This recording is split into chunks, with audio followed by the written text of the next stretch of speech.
today we're paying homage and giving our flowers to a legendary coach all around the Bahamas and all around the world, none other than Mr. Peter Pratt. Coach Peter Pratt, how you doing today? Hey, I'm doing pretty good. Awesome. Yeah, I'm okay. That's good to hear. Yeah. Hi, Mr. Pratt. Nice to see you again. Hello, Philippa. It's good. Yes. Good. Yes. Everything good. Yes, sir. Yeah. Well, we're going to just jump right into it now that Okay. Demarius has done the wonderful introduction. Yes, you Yes. are. We know that you're a global phenomenon in track and field and a local one as well. So, Yep. generally we want you to tell us about where do you remember yourself when you started in track and field, and how were you introduced to track and field? Okay, well, I should say I was introduced to track and field at school. Primary school, but nothing formal. Well, we just had racing in primary school, Palmdale Primary School, and you have race class racing and stuff like that. That's where that started off, and that was about the size of that. Okay. Mm-hmm. Yeah. So I know you and looking at some research on you and all that, I know let's transition from let the public know you used to play volleyball first. Oh yes. Well, I played volleyball more seriously than I did track and field. In track and field, basically I only participated in house sports in track and field, and that was to make the house get a little something when you have house sports. But I wasn't very serious about track and field in school like that. Okay, that's interesting. Interesting to know. Yeah, So well, tell us. I didn't start. I never had a real serious workout for track and field until I was out of high school. Mm-hmm. Interesting. Yeah, Interesting. but I went to Princeville, and I played on the national volleyball team from the age of 16. Oh, okay. On the men's national volleyball team. So that's where I really was. That was what I was focusing on in high school. And well, our school at that time was the undefeated school in volleyball for about 2 or 3 years. Prince William? Yes. Interesting. From 1970 to 1973. Okay. Okay. So tell us how did then Coach Pratt move from his love, obviously, of volleyball into taking on others in track and field? Okay, well, I was already graduated from high school in 73. I was an untrained teacher. I was recruited to teach by Gus Cooper. And I was waiting a formal invite to the Teachers Training College. I was one of the persons who wanted to go to Teachers Training College, but they were oversubscribed, and so they placed me into the school. At the time, it was Highbury High School, and then there was a transition from Highbury High School over to the college, Teachers Training College, but that didn't happen. So I was invited out to jump for the first Carifta team from the Bahamas junior team by my uncle Roderick Sims, who said, "Man, you could come out to jump." So I went out to jump, and they had a trial, and I jumped, and I finished second in the long jump and second in the triple jump. And that's how it got started. And Roderick Sims, for our listeners, Roderick Sims was one of the greatest Baco starters. He was a starter in track and field. I remember him all my primary life. Yes. All my life. Yes. Yes.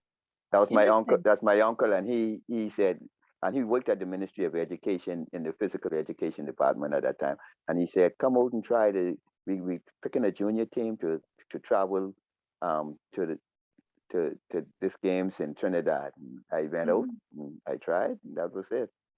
Oh wow. Made the team. So let's stick a pin right there in terms of Carifta. So you was on the first Carifta team. For the Bahamas, yes. For the First Bahamas. junior, that's the first junior team, yes. Through the auspices of the Board of Education, Ministry of Education. Okay. Yes. And what did you place at the Carifta games? I placed third in the triple jump, and I got disqualified in the long jump. Yep. So you was a pioneer, one of the first to medal at the first team. The first team, yes. That was the second Carifta Games held in Trinidad at Queen's Park Oval. And what year was that? That was 1973. Okay. 1973. Okay. Yep. It's good stuff. Good stuff. So, Mr. Pratt, I guess we'll move on. Moving from that time and that era of 73. Now you have these Olympic Games coming up around. I think it was, if I'm not mistaken, 76, right? Yep, 76. 76. Yes.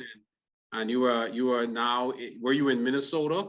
I was in Minnesota at the time. Yeah. All right. So take us from there. How did you had a call to come and try out for this Olympic team and all this type of stuff? So take us from there. Oh well, they didn't have any. They had a select team. They didn't try. We didn't have any trials in those in that day. We didn't have any trials, and obviously they were not aware of what I was doing in college and university.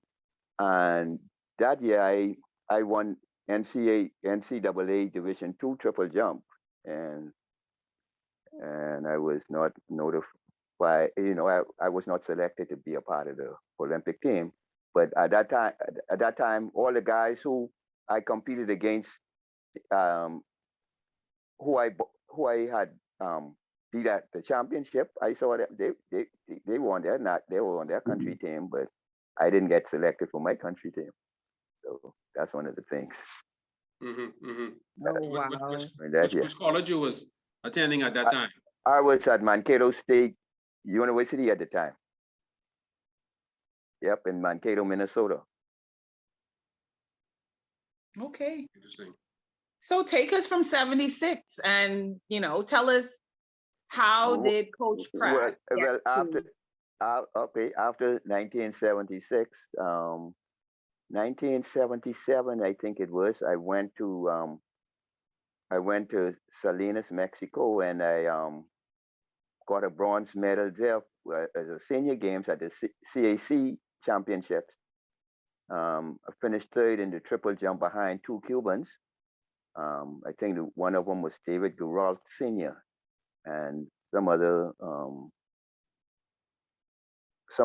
other Cuban guy. And at that time I beat out the guy Perez from Venezuela, who was ranked high inside the on the listings inside the region. So that was that in 1977. In 78, I didn't do much, but in 79, I won the Mutual Life Games in Jamaica in 79, and in 1980, I won the triple jump at the Mutual Games or the Michael Manley Games in Jamaica that year.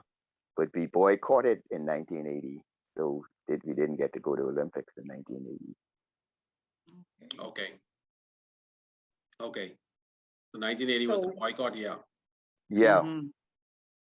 Yep. And the Bahamas did not send any team to Olympics. Interesting. So at 1980, okay, we set out the Olympics, and tell us, what did Coach Pratt do from then, and how did he, pretty much integrate himself into coaching? Because obviously you've been competing for about 7 years based on the lineage that you've given us, and you're having your accolades, you're doing well, you're finished college, and now, where did Coach Pratt go from there? How did he become? Okay, when I returned home, I was teaching and coaching. I came home when I was placed at AF Adley, and so I was teaching and coaching. But I went back to volleyball, and I was coaching volleyball at the high school, and track and field. And I was training myself sometimes with the track and field team and trying to keep up with those guys. And then what happened? The strike came, and then we didn't have school sports for about 2 years inside it, and that caused the separation on the BAI. That's what caused BAISS to be formed. Oh, okay. Because the public schools and the private schools used to compete with each other.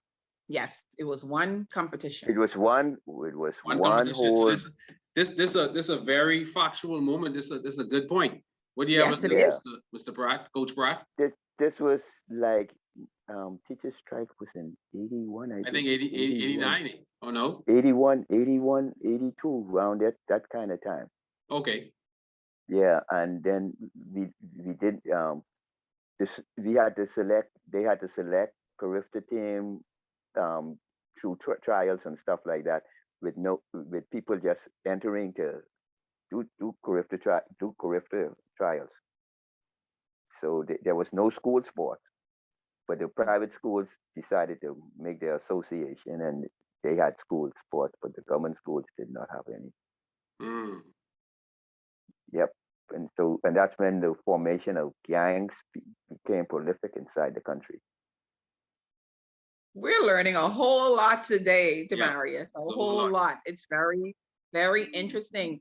And this is why we love to have these types of interviews, Coach Pratt, because you learn so much about the now of what we see in sports and how a lot of the organizations have been formed. You just spoke about the organization BAISS, how it began, the independent schools, secondary schools, starting.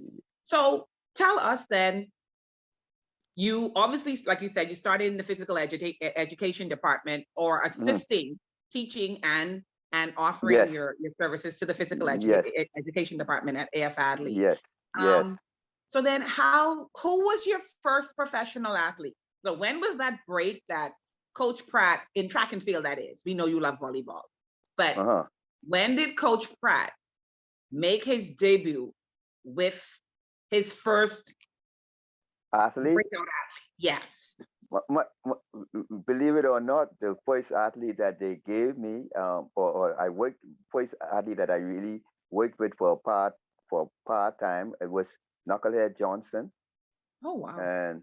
And Yvonne Stirrup. And because I assisted Elaine Thompson at that time, she was head coach at AF Adley for track and field, and so I was their assistant. And then I had one of the Smith brothers, the Smith twins, who ran the 400 meters, and then I had one guy by the name of Jeffrey King, who was a very good triple jumper, so, and 400-meter runner. And they were at the Carifta standard. Now I did that for about 3 or 4 years, and then I started traveling for certification, for coaching certification. Yes. Yeah. Now, just a little moment here. Like I said, doing some research. I know we talk about the BAISS and all this, but Mr. Pratt, let everyone know that you started also an association. Oh yeah, well, and you could give us that association name and how it came to fruition. Yes, well, that association came through my travels, and I decided to come back home. When I was coaching in Saudi Arabia, and I decided to come back home because and I said, well, I was asked to come back home to work with the youths in the Bahamas, and when I came back home, I had nothing to do. It wasn't what I thought it would have been. I sat around for more than a year without doing anything. While I was sitting around, I decided to approach several small schools. I approached at least a dozen small schools, and 5 of them answered the call. And so I started the association, Bahamas Scholastic Association, which is now one of the premier associations for school activities for small schools, because they did not have any physical education and nobody knew of them. And so I went to those schools and I chided the principals and those to get together, and I got 5 of them started. We started with Telios, Galilee, Wow. Mount Carmel, Mm-hmm. Pace Academy, and Christian Heritage School. They were the 5 that answered the call, and that's how that association got started. And Wow. we started with cross country. The easiest sports to start with, we started with cross country, and then we had basketball later on, and then track and field. We started off with 3 sports. That's some And great history, Coach Pratt. But Coach Pratt, I yes, need you to go backwards for me just a little bit, because you jumped from Nassau to Saudi Arabia. yes. You did not tell us. We need our listeners to hear.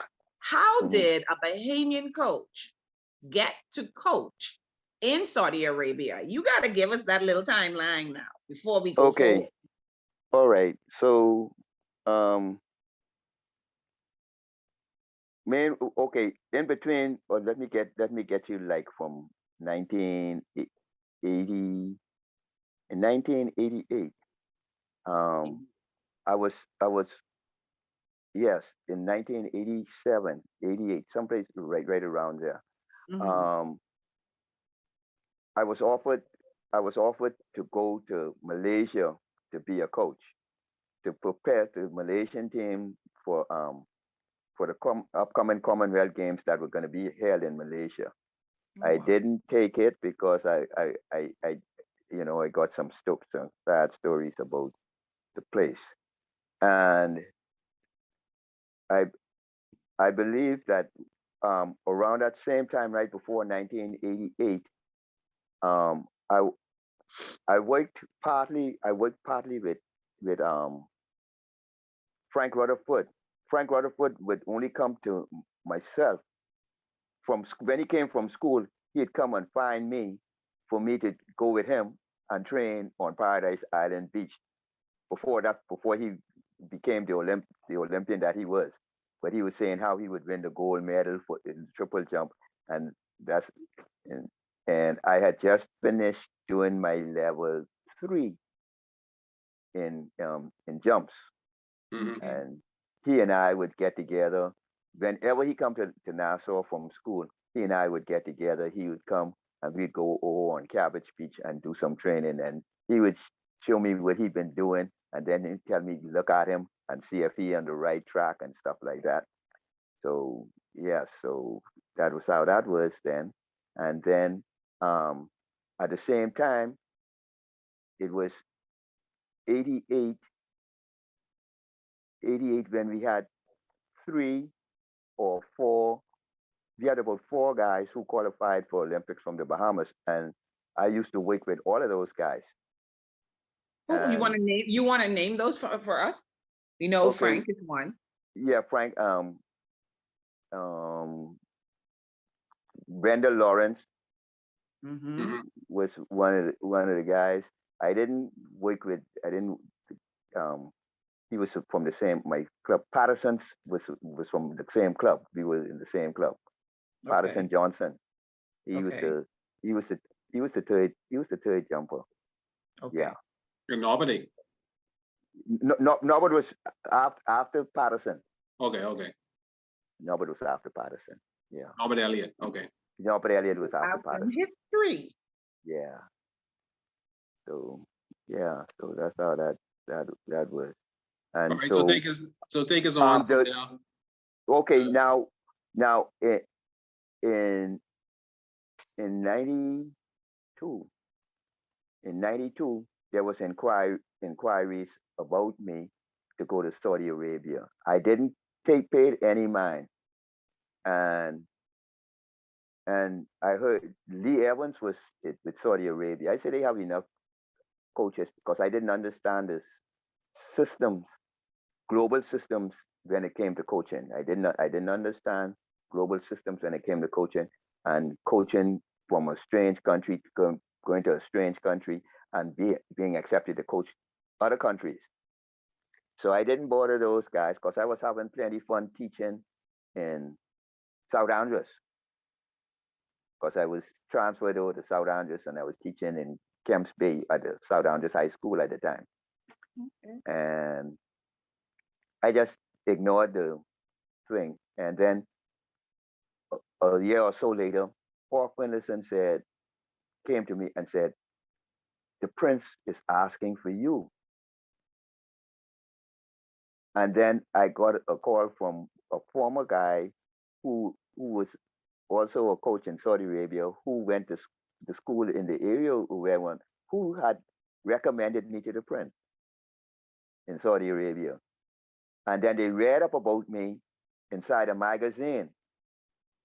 And they chased me down. I signed the contract and didn't go the first time.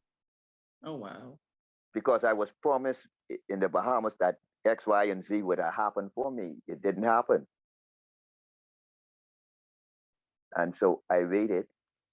And then that was in 96 was when the girls won the silver medal in Yes. 1996 when the girls won the silver medal.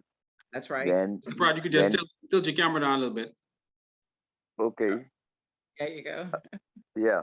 When Saudi Arabia asked me again to consider them, and Hawk Finlayson was the catalyst behind that again, saying, man, the people want you, the people want you. So I signed, mind you, I signed the contract again in 1999. So you signed 2 contracts. Yeah, but the first time I didn't go. The next time I signed in 1999, and I didn't go right away. What?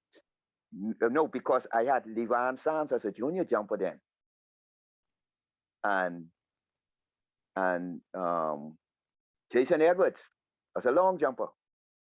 So I had these 2 fellas who was going to go in 2000 to World Juniors, and then I was working with Craig Hepburn and working with Alan Mortimer for Olympics.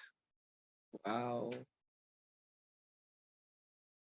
Okay, so I'm working with Alan Mortimer and Craig Hepburn for Olympics, and I'm working with Levan Sands and Jason Edwards for Junior World Championships.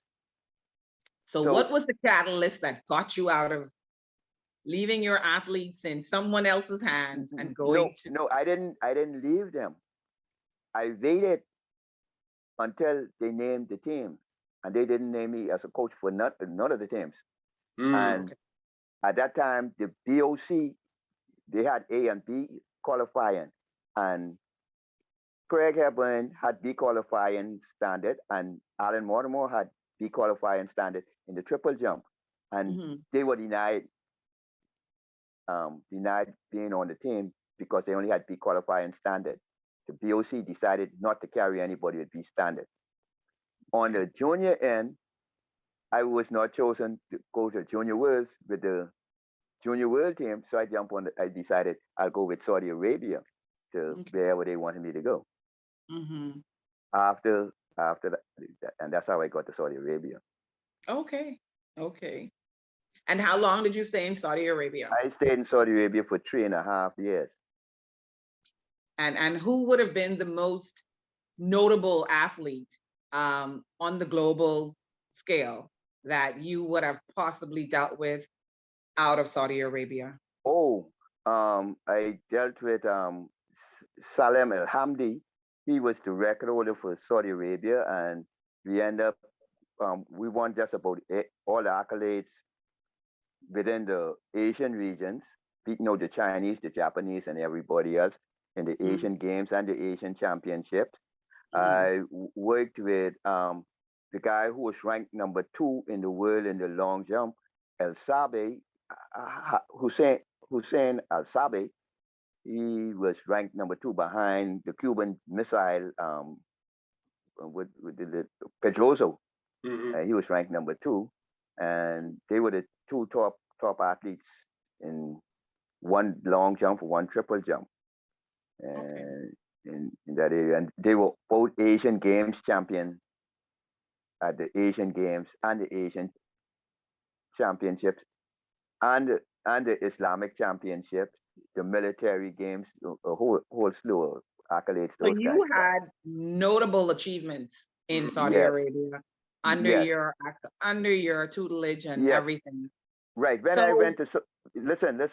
When I went to Saudi Arabia,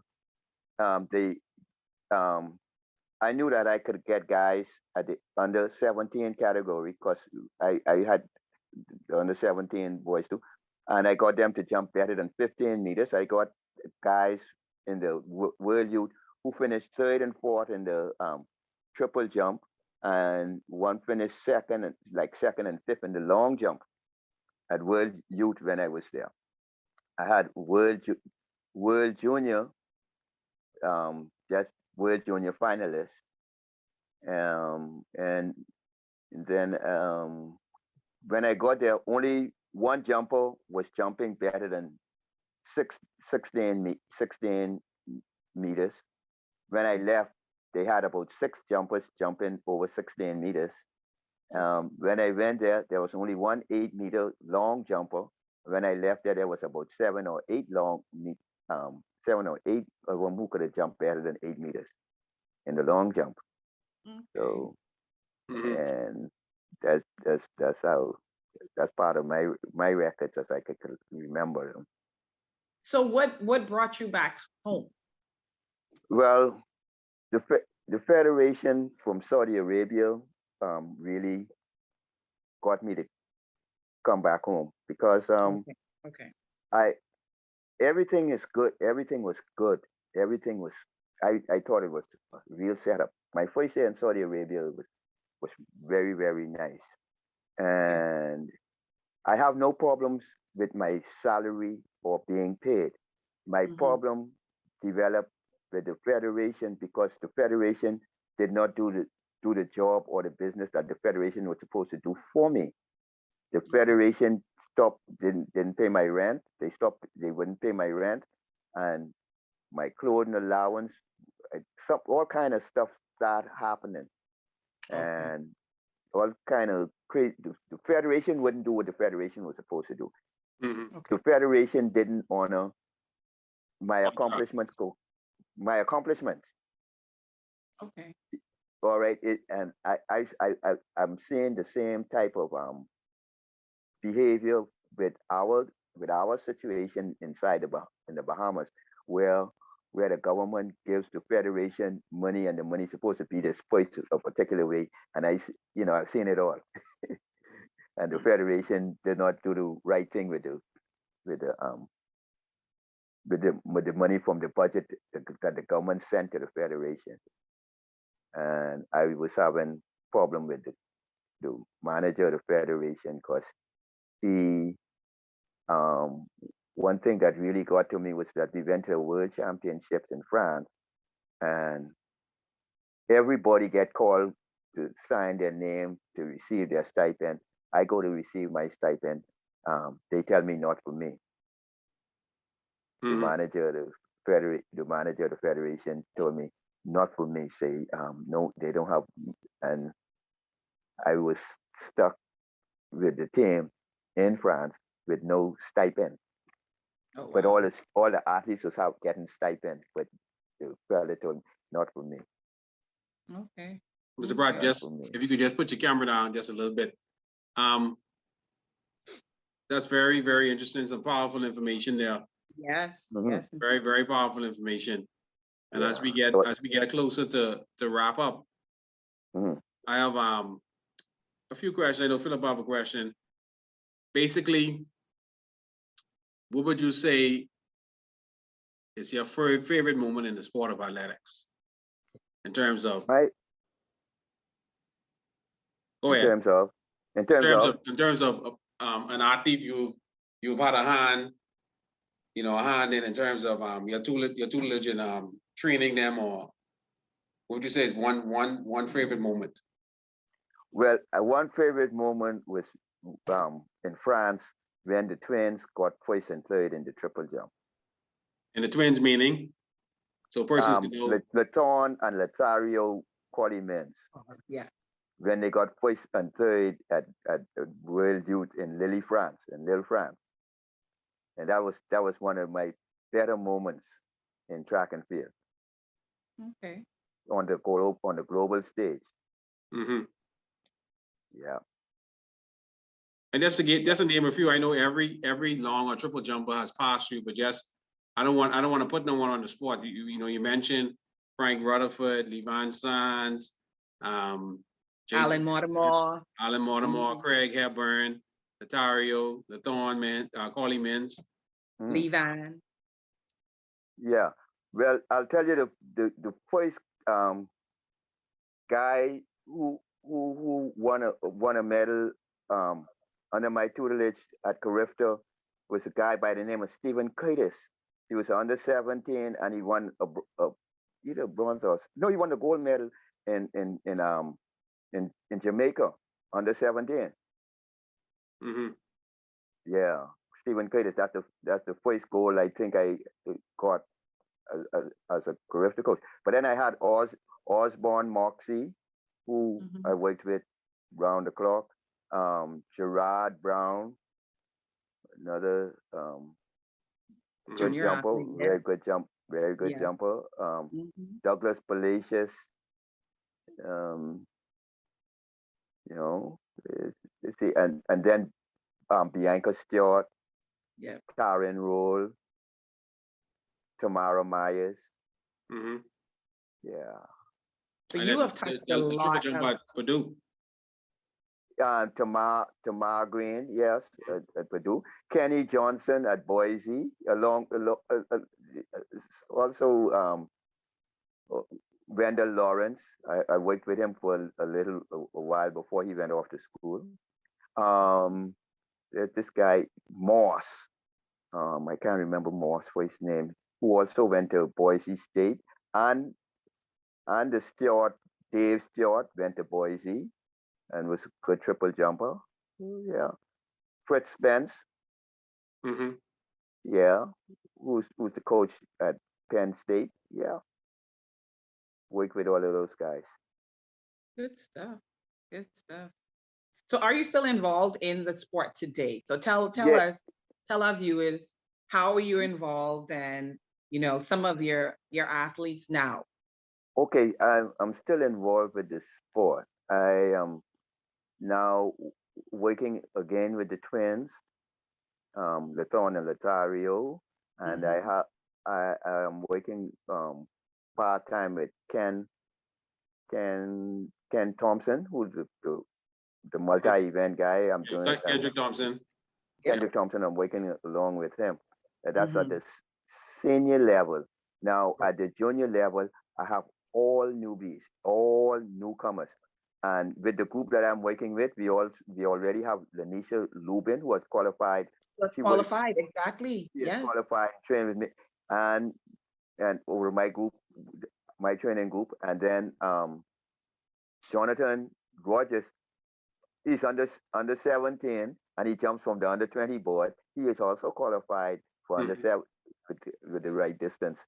And basically, all of the rest of people that I do have, like, they are only like 8 or 9 months in the sport. They're all brand new. Awesome. So awesome. I'm not looking for them to do anything until next year or year after next. Okay.